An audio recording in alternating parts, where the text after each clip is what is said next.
Hello there and welcome to The Standpoint. Yes, today is another beautiful day and we thank God for life. Yes, I know we are not in ordinary times. I'm sure you've heard it over and over again. But then we try to make the best out of what we have. If this is going to be our new normal, then life has to continue. We don't have to give up on our dreams. We don't have to give up on empowering ourselves and living to the fullest. Today, I have a program for you, as always. Very exciting. Two young ladies living comfortably with their families and friends outside this country. They decided to visit home, and I wonder why they chose the time they came. But they came, and they got caught up in COVID-19. It's going to be an interesting program. A lot to learn, a lot to laugh about, a lot to give you hope, and know that there is a positive side to every negative experience you have. Well, let me say thank you to JTP for my cloth. My dress was made for me by Ophelia Crossland Designs. Thank you so much to them. I just love how they always make me feel, very 50. How many? 50 years plus 4 months. Yeah, I rub it in, yeah. It's good like that. Anyway, thank you to Maybelline New York for my makeup products. And then, of course, Nat's Beauty Studio always make sure that she actually polishes up my beautiful 50 face, even if I have to say so, yeah. And it's always on point. Well, thank you to Exotic Trends who also fix my hair. You know the times that we are in now, so they make sure that you just have to book an appointment to go in there. You just don't walk into the salon. You book an appointment. You're being cautious and making sure that they observe all the protocols. Let me take a break. When we come back, we meet two young ladies. Well, from their accent, you will know where they are coming from. We'll be back.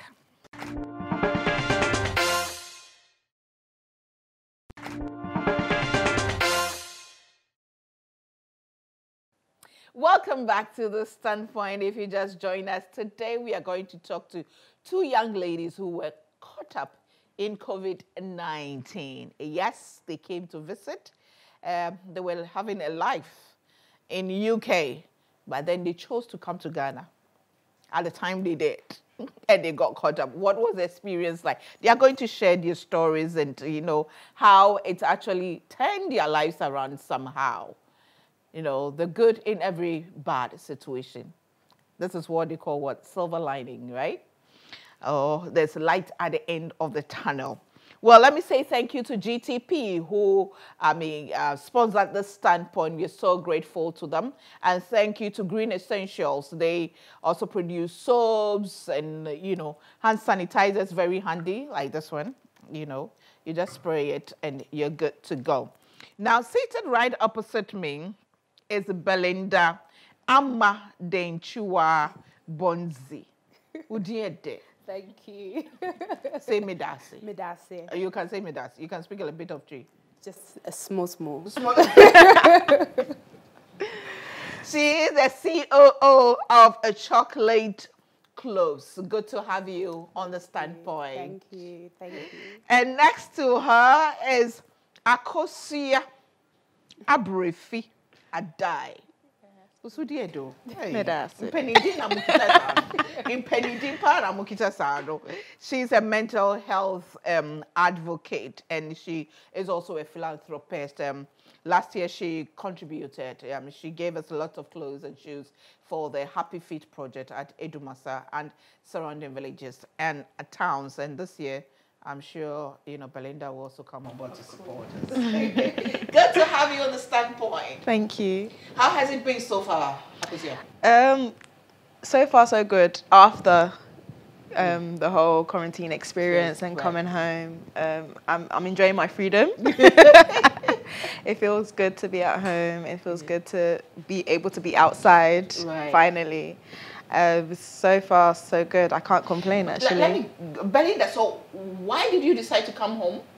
Or you came on the 21st of March, right? I came on the 21st. You came a day before us. We were on the same flight. Yes. Why did you decide to come to Ghana at that time? I think, so my ticket was originally booked for the 9th of April.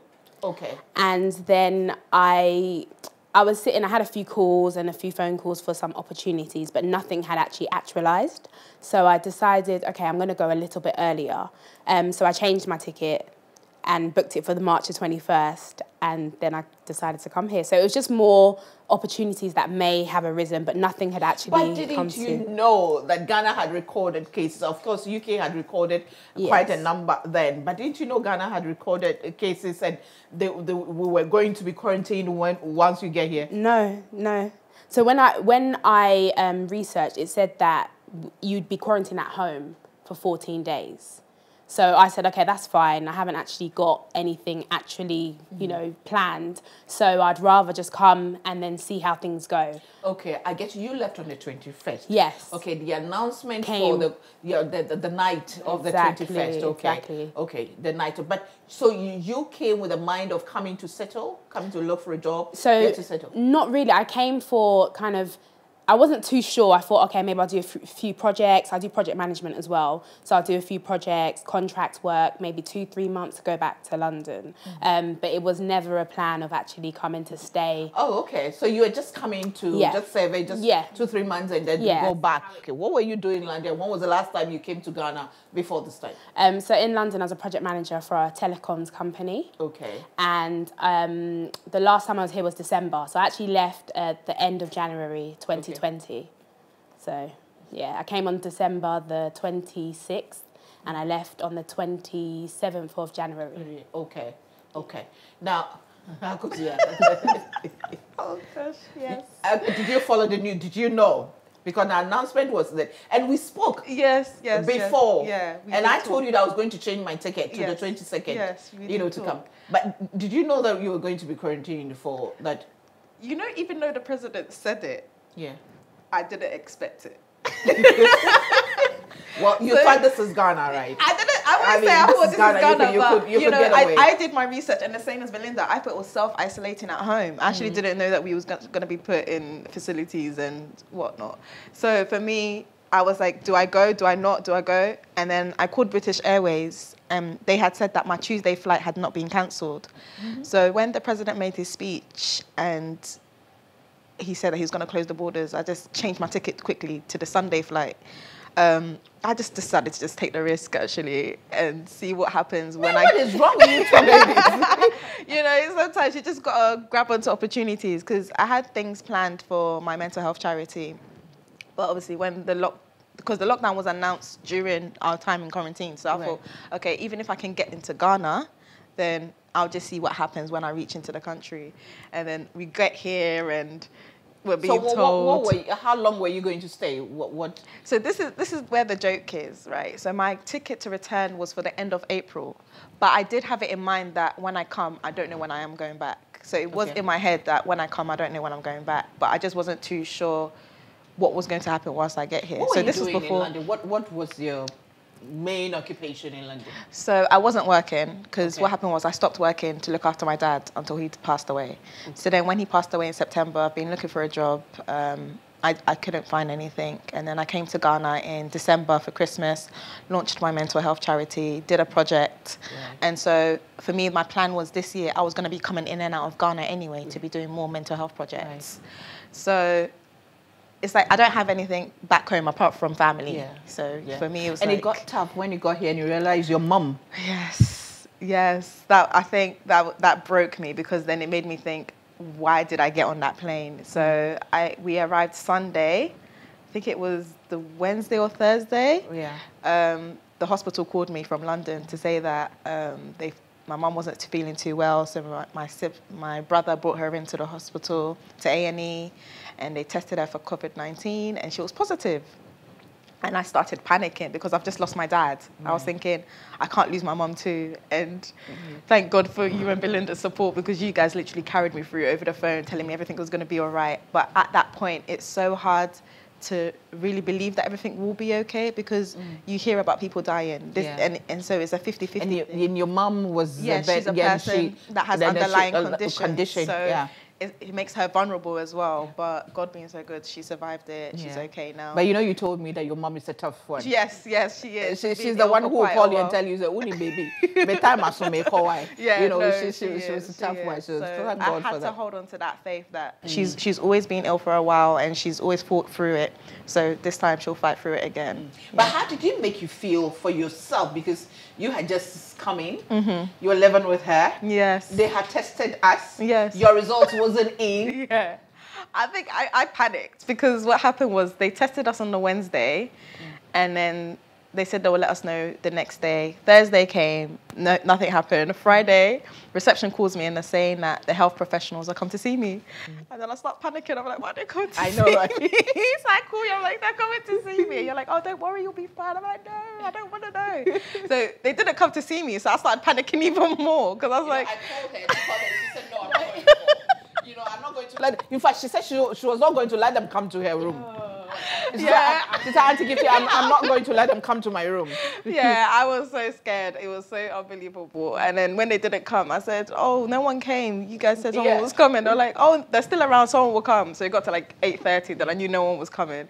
And obviously it's weekend, so we wouldn't see them. So I had to wait till Monday, Tuesday. And then the ambulances kept coming in and out. Yeah, and then I obviously my view, I couldn't see anything. But when we went to go and get tested and when we went to go and see the clinical psychologist, that's what people's concerns were, that they saw ambulances coming and then it made them panic. Right. But I didn't get to see that view. So I think if I saw that, that would have made me more apprehensive. Yeah. So I didn't see that. But then they told us that, or they told me I was negative, and I was just like, okay, I can calm down. But I think it was just the fact of waiting so long, especially after that phone call of the health professionals are come to see you, and then I don't hear anything again. Yeah. So. And Belinda, at what point did you get to know that it was going to be mandatory? And that you're not going to go home? When we landed, they took our passports. Okay. And they kept our passports, and then we had to go and get our suitcases. So once we got our suitcases, they started saying everybody's name, and then they gave us our passports back. And then I saw the Ghana military buses outside at the back. So that's when I realised, okay, something is going on. But they hadn't announced it because they were still trying to follow up as quickly as possible after the president giving the speech. Right. So that's when I realised it. But they hadn't even confirmed anything until we got on the bus. And then they said, you are going to be mandatory quarantined in a hotel for 14 days or until your results come back. And how was the feeling? For me, I was quite calm. I was actually encouraging other people, you know, let's be positive. I was helping a lot of the other parents that had kids because it's quite a stressful time trying to drag all your stuff, get it onto the coach, holding your child. So I was just helping everyone, just trying to be as... So you were doing that, helping everyone, holding people's time and holding people's children. So I had my mask, I had my gloves, and I was changing my gloves every hour because, you know, you touch things along, and then I just helped one lady with her child as well. So. And you got to the hotel? So actually we went to 3 hotels before I got checked in. That was Saturday the 21st? Yeah, that was the 21st. When did they come for your sample? So my sample, they came on Monday morning. Okay. So on the Sunday, we had healthcare visitors come. They just told us about what would be going on. My hotel was very, they gave a lot of information. So they were always calling, how are you feeling? How's your mental state? They asked a lot of questions to see how we were doing. So yeah, on the Monday, that's when I had a swab up my nose. Right. So mine was. You didn't do the mask? No. Good for you, girl.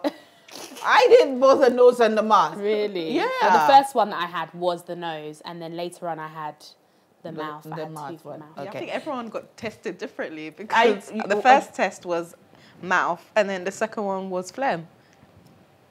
You? Yeah. I had phlegm as well. Yeah. Yeah. Well, I did the first one I did nose, and then the phlegm dipped down my throat, and then the second one was the throat. They didn't do the, you know, the nose one. So anyway, let me take a break. When we come back, we'll continue with this talk. Let me say thank you to all our supporters and sponsors. Thank you to House of Food. Auntie Vera, just this morning, I was so emotional thinking about you and how when I was in quarantine, you cooked and sent it to home to make sure my baby girl had food to eat. And it just did so much. And every little helps in these times. I mean, if you've been through what we've been through, you know that every little helps. And so, Auntie Vera, I'm so, so grateful, ever grateful. So when I keep mentioning her name, people should know that this woman is a special blessing to me. So she's with House of Food. Thank you so much. Thank you to Kodam's Gift and Stationery. Yep, cleaning services. They take care of our environment. I mean, they'll clean up after you. After every event, they'll come clean your home. They will clean your office, whatever you want them to do. Everything cleaning. It's, of course, Yep Cleaning Services. Thank you to Go-Got Yogurt. And as a woman, yogurt is good for you. It helps boost your immune system, yeah? It does. So if you have to go for yogurt, it has to be Go-Got Yogurt. Thank you to Juice Time, 100% fruit juices. And you know they say these times, and fruits and vegetables, especially our local ones, and it goes a long way to help. We are so, so grateful to them. Thank you to Awake Purified Mineral Water and Royal Drinks by Casapreco Company Limited. We take a break. When we come back, Belinda was waiting for her test. And when the test came, we'll be back.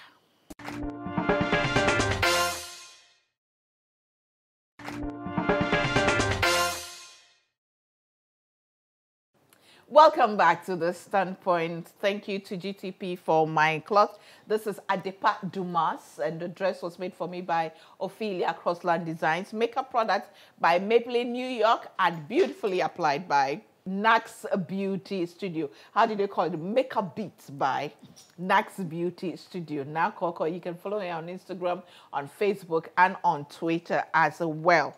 My hair, Exotic Trends. Yes, they are at the Marina Mall. They are at the Tang Hotel. They are all over. Just Google them and you get to know where to find them. Belinda. Yeah. So they came for the first test. Yeah, they did. And waiting for the result, how was it like? I was still really calm because I wasn't experiencing any symptoms. I was just on Zoom, still having a few meetings back home. So I was really busy in the hotel. So I was fine. I was talking to a concierge. We were just really just kind of, obviously it's hard times at the time, but just taking it as easy as we can because it's good to rest and really take things easy. Okay. And the results came? And the results came. So they called my phone and said that the clinical psychologist was downstairs, and I just put my mask on, put my gloves on, and we walked down the stairs. And then we walked down the stairs, there was 3 different rooms. So I got taken to the room on the left, and when I got there, the lady put like an apron on me, and I sat down, and then she was like, okay, what's your experience, like what do you understand of COVID? So I explained my understanding. She explained what have I been doing in the room, what have I been drinking, have I been drinking a lot of hot drinks? So she asked a lot of questions just to see what I've been doing whilst I've been here. And I told her, and then she said, it seems that I really understand what's going on. And I said, yes. And then she asked about my family, she asked about where I've been. And what was going through your mind when she was asking all those things? I just thought it was just general protocol. I thought that she was just asking, you know, it's the first time I've actually encountered her. Right. So I just assumed that she was asking protocol questions just to see what was happening. Right. And then she took a breath and then she said, okay, well, I'm sorry to inform you, but you've actually tested positive. And I think I froze for a minute and I just looked at her and I said, sorry, could you say that again? I think that you've done the test, or I actually said, I think you've mixed up my results. And she looked at me and said, no, you actually tested positive. So I said, okay, so what's next? And I was still very calm at this point because I think it hadn't really registered in my mind that, wow, you know, a lot of, and at this time, all the things that were happening in London, it wasn't, people were dying, but it wasn't at the rate past America and past, it was still quite low. So I hadn't taken it as like, oh my God, I'm going to die. That didn't come through my mind at all. Okay. So then I asked her, okay, so what's the next step? What do you recommend? Am I allowed to stay in the hotel still for the whole 14 days quarantine? And she said, how old am I? So I told her my age, and she said, okay. Then she asked me to do some breathing exercises, so I did them. And she said it shouldn't be an issue, you should be allowed to stay. So I went to my room thinking, okay, I'm positive. Do I call my parents back home and let them know? Do I tell my sisters? Do I tell my friends and my pastor? Like, do I tell everyone, or do I deal with this alone? Not to scare anybody, because I'm in Ghana by myself. So I called Akosia, and I was just like, I'm positive. And she couldn't believe it. She was like, you've been laughing, joking, we've been having our own conversations, like, how? You're not showing any symptoms. I was like, I know, right? And then that's when it hit me that, oh my God, I'm actually positive. Yeah. But someone told me that it's a mindset. So if you allow your mind to kind of wonder and believe or take in that you're positive, your body will start to react to some of the symptoms. Even if you have it or you don't, you'll start to get sore throat, you start to get a headache. And for a second, my head started hurting when I was thinking, I was like, no, okay, let me just take control of my mind and then just sit here and relax. And then the next day, so I slept, I spoke to my mum the same, did a FaceTime, my mum and dad, I was laughing, joking. You didn't tell them? I didn't tell anybody. I was laughing, joking. We were even doing this house party at the time where everyone was joining in doing a video call. So I was with my friends. That's fine. Then the next day I woke up and then I received a letter underneath my door. And the letter said that we would be, so this was my formal first kind of letter, communication from the medical side of it, and it said that we'd be quarantined for 14 days in the hotel. So I thought that I received that letter because I had got my results. I've already stayed in the hotel, so I've obviously contaminated some areas, so they probably didn't want to take me out. Then I started hearing the ambulances. So my view from the hotel was literally the foyer of the reception. So I started seeing ambulances come in, but I just thought, oh no, I've received my letter, so I'm not going anywhere. Until I got a call saying, your ambulance is downstairs waiting for you. And that's when I really kind of started behaving a bit different. So I was like, ambulance for where we going? I was like, nope, I'm not going. Because when anywhere. I called, was it you called me? Yeah, I called you. Yeah, you called me, and he said you weren't going to go in there because you've had a letter saying that you're staying there for 40, so you're not going to go. Exactly. I was actually ready to barricade myself in the room until you gave me the good advice to say just follow the instructions. I think it was all my emotions taking control. So then the guy was talking to me, he was calming me down. He's like, please, please, otherwise we're going to have to send... We had like military police on each floor. So he was like, otherwise we're going to have to send them to your door and then we'll have to kick the door down. So I was like, okay, I don't want no problem. Let me just abide by the rules. So I started packing and my mum called me. And even at this point when she called me, I still didn't tell her anything. So I packed all my stuff, put my mask on and then went downstairs to the foyer. And you could really see and feel all the staff staring. But the one thing that I really appreciate is the medical staff that were seeing us to do the screening every day. So then I got in the ambulance and then it became even more real because you're there by yourself, you've got your bags inside, you've got your mask, and the way they were driving, I was with the sirens going. So I started doing a blog, like a vlog. So I started videoing my experience inside the ambulance. And then I was just like, I can't believe this is happening. Like, guys, do I look like I've got COVID-19? I don't, I'm fine. And then we got to the hospital. And it's a hospital I've never seen before. I've never actually ever been ill anytime I come to Ghana. I come maybe 4 times a year. I've never even entered a hospital before. It looked like a retreat. It was huge, it was airy. There were so many sides to things. And then the doctor met us and then they started spraying all my bags with chlorine. The doctors came round and they were just basically asking questions. And then that was the beginning of that journey. Yeah. You know, this crazy girl, she actually filmed it there to give it a look. The room looks nice, you know, very new, everybody here, it's okay and everything. But she called you as well and she told you, and this is your friend. I mean, actually, this is the first time we're meeting face to face. Yeah, it is. You know, we've spoken on the phone, but you told me to get in touch with her. This is your friend. And knowing that she's been taken to the heart, how did you feel? I think for me, it was just a shock because then it became a thing of I couldn't be selfish anymore because I've been worrying about my results, Yeah. but then my friend's got her results back and she's positive. And so that's at that time, you still didn't have your I results. still didn't have my results. So now it's like I have to flip the script and now be able to support her and forget about mine completely. And I think it just, but I think what I was happy for was where she was okay. She wasn't in any danger. So I had to just look at the positive side of what she's going through, her experience, and not worry about her. Because if I had worried, then I would be able to support her, because then I'll be thinking things, and she didn't need that at that time. She needed my positive side. So did you feel guilty when yours came and it was negative, and knowing that Belinda was positive? I can see why you would say that I would feel guilty, but I can't think back now. But I think I did feel bad. I was like, oh no, I'm negative. I didn't know how to tell her. Because I didn't know how to tell her. When I got my results and it was negative, I mean, you know, I had started doing those short videos. You know, I just couldn't express my excitement too much because I was just thinking, the people who have tested positive. You know, how, I mean, is it going to make them feel? So I don't know what happened. How did I even tell you in the end? I think first you were like, oh my God, how are you? She was really, and I was like, no, it's okay, like it's fine, and I was uplifting her. And then I think later, you told me like a little bit later because you didn't want to kind of rub it in. But I was like, oh, thank God. Like I remember I was like, oh, I'm so happy that you're not like that you're not. I don't want to see you here as well. You know, I thought I'm going through it for all of us. So literally, you're the soldier for us all. But you took it. It was fine. It wasn't. It was. I think for me, it was just. I was more happy that she was getting her treatment that she was meant to get. She was still able to eat good food. So that was the most important part. And you girls were teasing me about the food you were eating.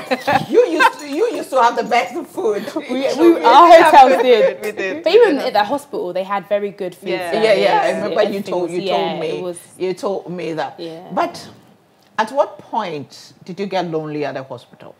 So I didn't. Like, I think at night when I laid down and I kind of reflected on the day that I had had and how everyone else was feeling, that's when I would really think about how I was feeling in terms of, but I didn't feel lonely because I still had my phone. I was still able to connect with people, and I was still able to feel what was going on in the outside. Okay. Now, was it 2 days or 3 days after? So you call me and you tell me that you were in a taxi going home. I was like, wait a minute, you tested positive and you're going back home. So how? It wasn't a taxi because we weren't actually allowed to go back in taxis. It had to be private cars, and they were very particular with that. They took the registration number, the person that was driving, etc., so they could trace anything back in case. So I went back to Abri just so that I could stay away from everyone. Because they said that I wasn't showing any symptoms. They had done 2 swabs again. So this one, I did a phlegm, and then they did it in my mouth. And then they did blood tests. So I asked what were the blood tests for, and they said that that's for their own research, I believe. Research, There's the thing now, they talk about antibodies, whether the antibodies were able to withstand, you know, the virus. So they said something about asymptomatic. So those that were asymptomatic that may have been carrying or may have received it from somewhere, they wanted to test and see how it was. So they said that I was allowed to go. So it wasn't everybody that was actually allowed to leave. So I think there was about 10 of us that left that day, and then the rest left. But you were still told to self-quarantine. So I didn't see anyone for 21 days. Okay. After that day. Okay. So I didn't actually come out. I didn't see anybody. I was alone. Obviously, my whole family are in London. I was alone in Abri. And then they came to Abri. They just came to visit. So they came. They followed up. They followed up. So when they talk about contact tracing, it's really... It's real. It's real. One day I just heard someone knocking on the gate profusely, and I was like, who's this? I'm not expecting anyone. And that knock at the hotel doors. Oh, no. They followed you home with that. No, they followed back, and they were really... So I was like... So I opened the door, and they were like, so they showed their ID, and they even came with police. So the police took my details as well. Immigration. It wasn't police, it was immigration. They took my details, and they looked around the house to see if anyone was inside.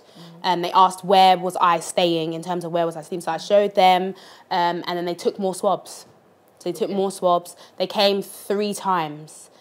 And then within the 21 days? Within the 21 days. And then within the area of Abri, there was a local hospital that was coming every day at 10 o'clock to ask if I was developing any symptoms, if I had any headache, any fever, diarrhea, etc. Those are the general questions they would ask all the time, every day for the 21 days. Wow, that's quality information, you know. So, I mean, Ghana is pretty, I mean, you were taking it seriously. I was really impressed, to be honest, because I know people in London that had COVID as well, that I found out after, I'm talking about recently, and there was no support, there was no, they would call 111 and it was just very rushed. They weren't seen or treated with that care and quality assurance to make sure they actually wanted to find out if they can help you and what they can do. But in Ghana, everybody was helpful. Everybody constantly calling me. The doctors were calling me. They called me the prefect of the hospital because I was helping them. They kept asking the same information. So I was like, why didn't you put it on a database? So I was just giving them some advice in terms of things that they could do, because it was stressing out a lot. Project management. Because it was stressing out a lot of the people that were in the hospital. They were like, oh, why are you asking the same question you asked yesterday? So it was just little things like that. But for me, it was a really, really crazy experience. You had to be there for a good reason. Yeah. You know. Yeah. You had to be. Ooh, girl, you've been through a lot. I have. But you come stronger. And you're still laughing. Yeah. And the two of you decided that despite all that, you still are going to stay. Yeah. And you've started doing something. Yes. But I'm sure it felt good to be a Ghanaian, isn't it? 100%. You know, I mean, when we were coming, you know, if you didn't have a Ghanaian passport, you wouldn't be allowed in. That's the same. The same thing with you. Wow. People got turned away at the desk. Yes. Yes. They couldn't even get past security. Yeah. Some even were turned away at the boarding gate. Wow. Yes, at the boarding gate. You know, some people were turned away, and then you get here and. We got the best treatment. I think so. We did. Especially in the short time. Yeah, the short time. Quick, they made the announcement, and then it was like, okay, action plan straight. Yeah, it was really quick and good. While you're watching The Standpoint, trust me, as we were talking, it wasn't like that when we were in there. You know, it wasn't that simple. It wasn't that simple. Like we don't wish it on our worst enemy. Well, let me say thank you to GTP who sponsored The Standpoint. We're so grateful to them. We take a break. When we come back, we look at how they have turned their experience, their stressful experience, their negative experience into something positive. We'll be back.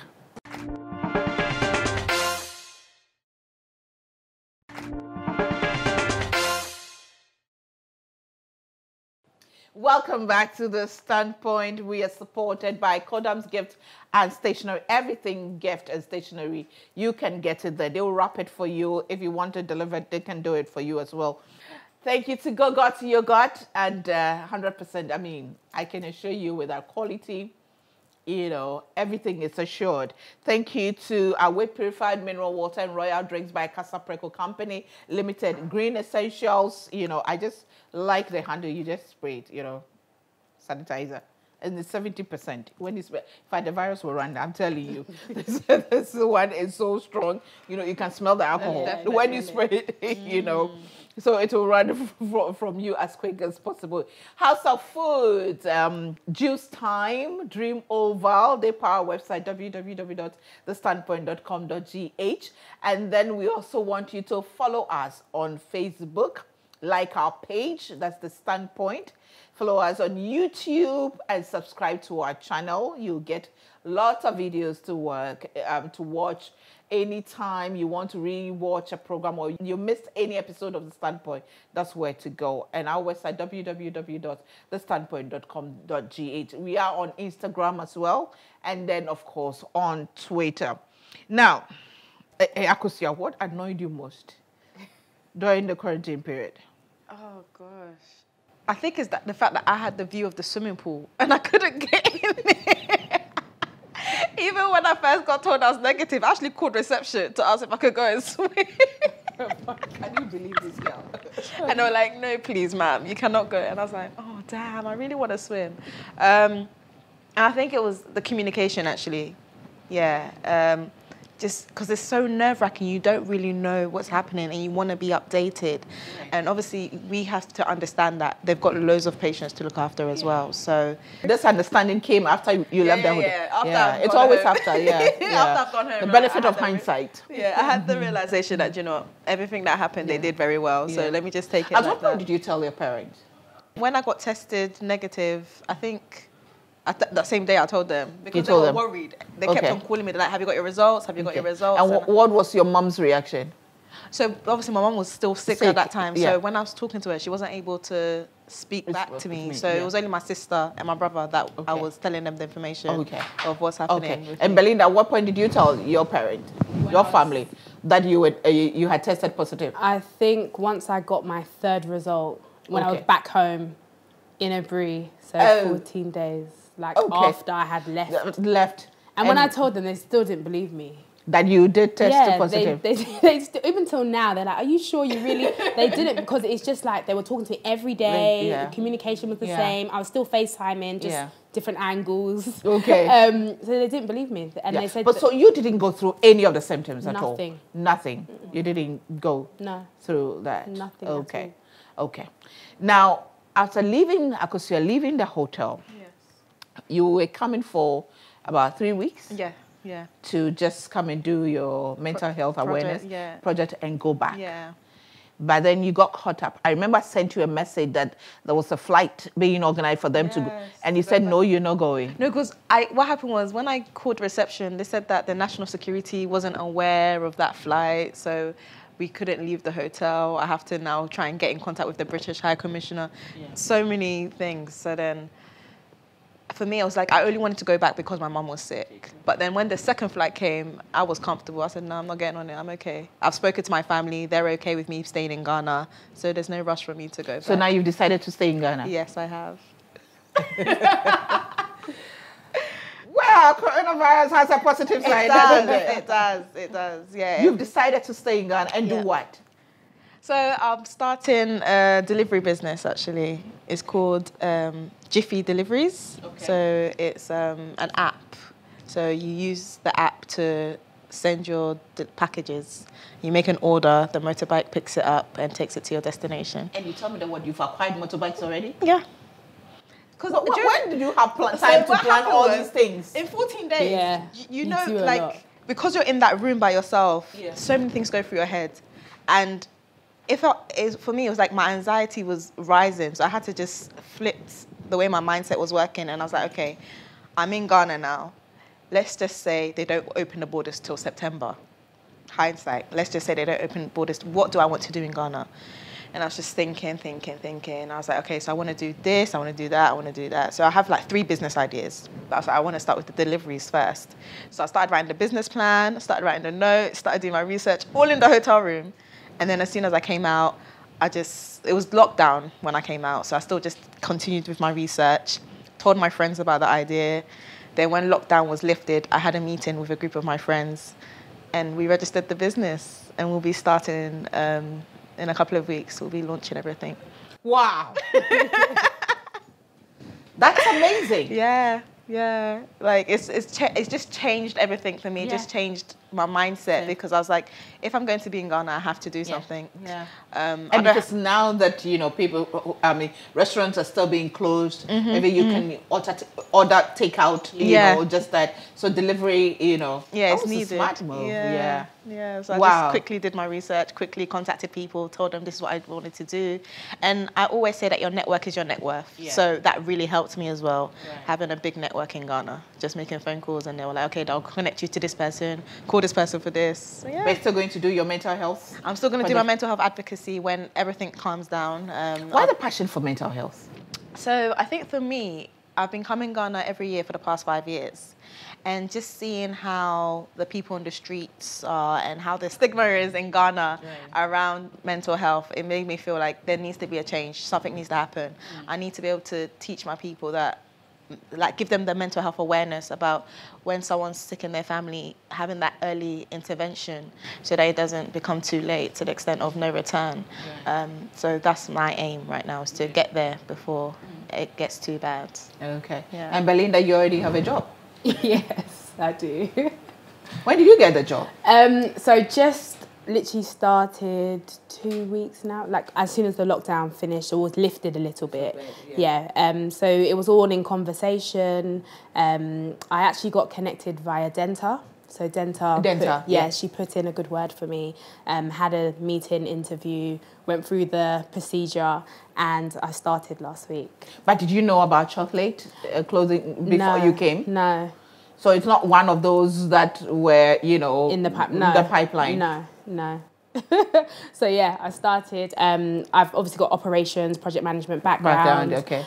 So it's just transferable skills, and now bringing it to the fashion industry. Wear chocolate. I'm actually wearing chocolate today. So this is Tom Lady. And you have to make me one. Definitely. This one is called what? It's called Tom Lady. Tom Lady. Yes, there's a new collection. Okay. With our signature C. Okay. With the fashion industry, chocolate's quite a luxury brand. Okay. It sells itself, and it's quite a global brand, especially with where we're planning to go. So it's exciting times. So now you decided to stay? Yeah, I'm here permanently working for Chocolate Clothing. I've always wanted to actually come and live here and set up and have a business and do things, but I think I just never thought it would be during COVID. You don't anticipate when. You can maybe see a vision, but you don't know when it's actually going to actualize. That's what I was saying, that I knew that I was going to come Ghana in March before this COVID-19 stuff, and I didn't know when I was going back. But I feel like COVID-19 has answered that question for me to be like, okay, you're going to be stuck here now. What are you going to do with that? Yeah, don't worry. When everything is lifted, I'll go and bring your stuff to you, okay? And some of them I'm sure will fit, so the two of you. So I'll just pick up your thing. But this is amazing. This is good to know. I'm just glad that it didn't, turn you away from the motherland, Ghana. It's rather brought you closer to understand that this is home. I'm so proud of you. I wish you well. I wish you well. And I'm sure this program also inspire a lot more young people out there to know that there is something, no matter the situation you're going through, there's always a way. It depends on the mindset, how you look at it. Exactly. The 2 weeks you used to plan, I used to write the book because I didn't know, that I had to, I was virtually pushed to start to write my first book. And in less than a year, I've written 3 books. My third book, 50 Nuggets, will be coming out very soon. And I have the quarantine one. My room was 5005. So I call it room 5005. So that's the thing. And then I'll work on that. And hopefully before the year ends, that one will also be released. So I just wrote it within 2 weeks in there. And since I got home, honestly, I haven't touched it.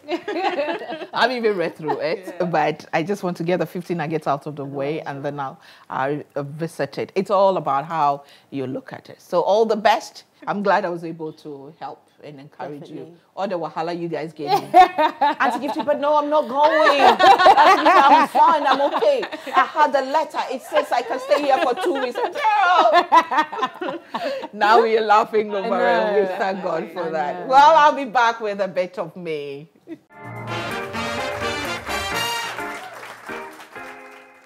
When you're going through a difficult period, when you're going through a painful period, when you're going through a situation where you feel nobody understands you, the phrase or the sentence you just don't want to hear is, "It is well."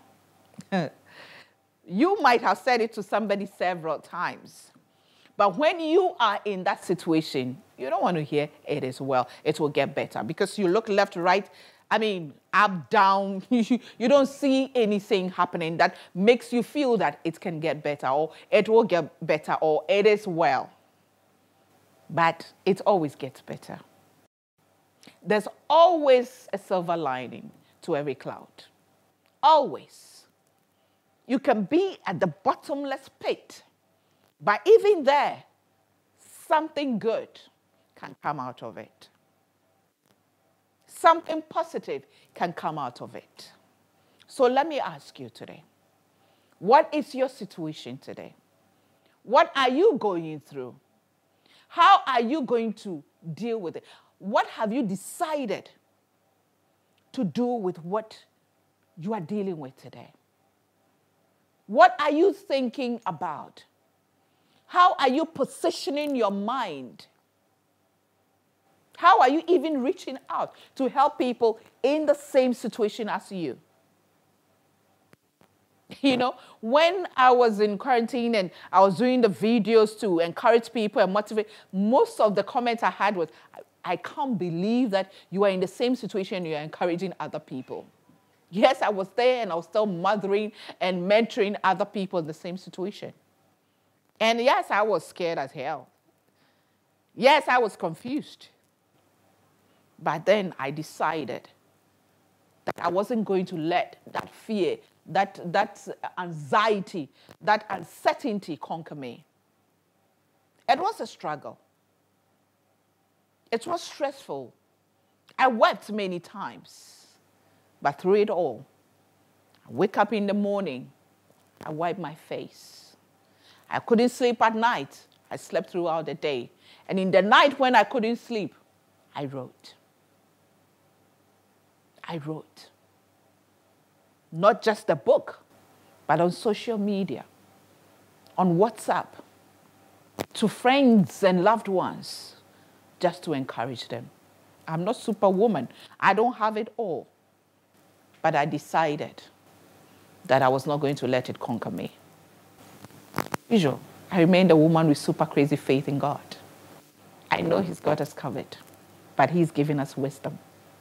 Sometimes He allows us to go through the valley of the shadow of death. It's a valley. And it's the shadow of death. But if we don't realize that it is the shadow of death, the fear will kill us in the valley. Thanks for watching. See you same time next week. And make sure that whatever you do, stay positive. Bye for now.